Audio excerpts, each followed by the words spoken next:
Iya, baik, terima kasih untuk kesempatan di saat siang hari ini. Mungkin saya akan sebutkan nama saya. Eh, Nama saya panggilan Ibu Yantris Monei, tokoh perempuan Wate, Kampung Nivasi, wilayah adat Wate di Kampung Nivasi.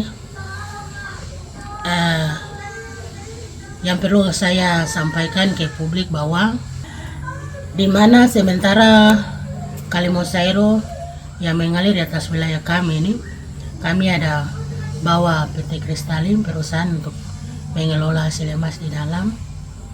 Namun beberapa bulan ini sampai kemarin, masyarakat yang ada di SP1 tapi juga SP2 mereka komplain tentang limbah. Namun sudah ada langkah-langkah yang berusaha ngambil, pembersihan bendungan, pembersihan limbah sudah ada. Tapi tetap saja masyarakat SP bicara tentang limbah. Sampai terakhir ujung-ujung mereka rencana untuk harus tutup lah. Ketika perusahaan Kristalin tidak bertanggung jawab untuk membersihkan limbah, mereka akan tutup perusahaan. Dan itu ada dukungan-dukungan dari kepala-kepala kampung. Saya juga kemarin beberapa pertemuan saya ada ikut. Iya. Lalu mereka juga mendatangkan DPRD, DPRP untuk melihat ke lapangan, ke sawah-sawah. Tapi mereka tidak berpikir bahwa yang kasih masuk perusahaan ini siapa. Kalau bukan kami di Musairo mungkin tidak ada perusahaan. Tapi karena kami yang kasih masuk, karena kami wilayah. Maksud kami dari instansi manapun, dari DPRK, dari mana saja, atau masyarakat yang tidak setuju dengan limbah, ketemu kami orang adat, pemilik wilayah yang ada di Musairo. Supaya kita bicara bukan langsung-langsung ke perusahaan, langsung-langsung ke perusahaan. Harus perusahaan bayar. Itu perusahaan sewa eskavator itu mahal, bayar eskavator, plus solar setiap hari. Saya kesal karena saya menilai ini masyarakat yang ada di SP ini tidak menghargai kami sebagai pemilik hak. Mereka di trans datang di Papua ini cuma-cuma tinggal di atas tanah kami. Lalu kalau mau berbicara tentang mereka pukulan ikan atau padi-padi kering dan lain-lain, kami lihat tidak ada yang kering kok. Padi-padi ada subur kok.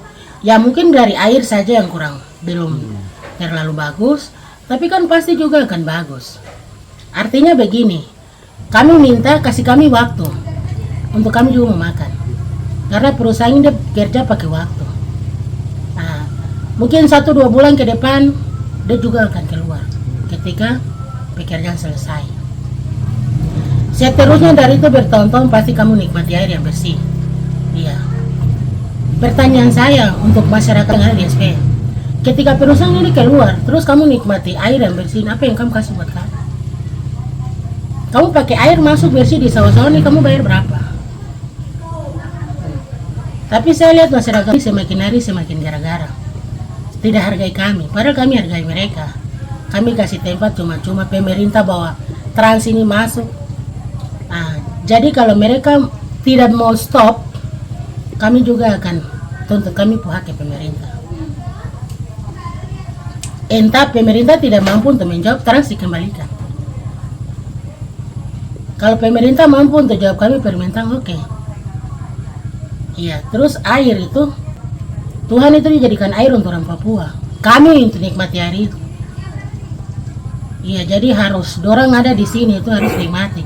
Seharusnya dorang itu bersyukur karena data yang keadaannya tidak mampu, ya, tidak mampu dipindahkan ke Papua, ke SP, ke Lagari, di wilayah kami. Dengan kami punya tanah, hasil yang ada, dengan air yang mereka ada bicara hari ini tuntut ke perusahaan ini, bangun mereka bangun rumah yang bagus-bagus. Mereka hidup sejahtera di sini, punya mobil, punya motor, anak-anak sekolah menjadi orang baik di sini. Mereka sehat di sini. Apa yang mereka kasih untuk kami? Tidak ada sampai hari ini.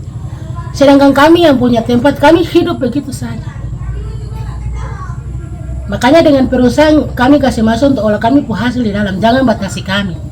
Karena kami juga akan bertindak. Kami akan bertindak ke pemerintah. Iya.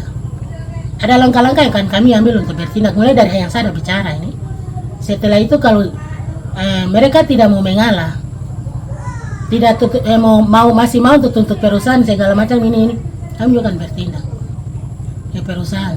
Kami bisa ketemu presiden, gampang saja. Untuk kami minta kembalikan kami hak. Beberapa tahun yang lalu sudah nikmati, dan seterusnya ke depan.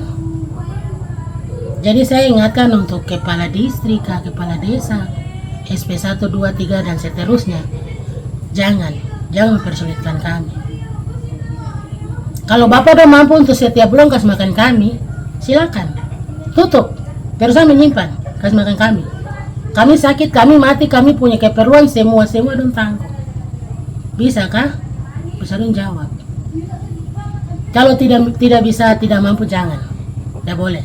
Perusahaan mau kerja, itu kan sudah ada kesepakatan bahwa nanti perusahaan garuk limbah di saluran besar. Satu yang saya mau tegaskan, kami larang tidak boleh perusahaan digaruk sampai di lang-lang kecil. Kamu siapa? Kamu tangan kaki ada kamu kerja. Kenapa harus minta eskavator harus garuk sampai di saluran-saluran kecil? Kamu bayar berapa? Kamu bisa bayar alat. Ya, cukup yang besar saja. Ya, karena kami yang punya wilayah ini juga kami masih artinya belum sempurna, belum sejahtera. Jadi jangan mempersulitkan perusahaan. Karena kami tahu sekali perusahaan ini dia kerja di wilayah kami ini, dia sudah bantu banyak orang. Bahkan orang SP juga dibantu. Apalagi pimpinan-pimpinan kalau ada uang minta, butuh minta. Ya, itu yang jangan. Kita pikir itu baik-baik. Ya, itu yang mungkin saya tegaskan, jangan ganggu Kristalin. Stop sudah, cukup sudah. Karena kami juga akan ambil kami punya sikap sendiri. Iya. Lain kali datang ke kami masyarakat adat. Kita duduk dan bicara ini bagaimana solusinya. Jangan langsung ke perusahaan. Begitu. Mungkin itu untuk itu yang perlu saya sampaikan supaya bisa semua tahu dan saya melihat perkembangan dari apa yang saya sampaikan di hari ini. Kalau masih ada kegiatan yang masyarakat SP1 dan SP2 buat, kami akan ambil langkah. Baik, terima kasih, selamat siang. Download Tribun X sekarang, menghadirkan lokal menjadi Indonesia.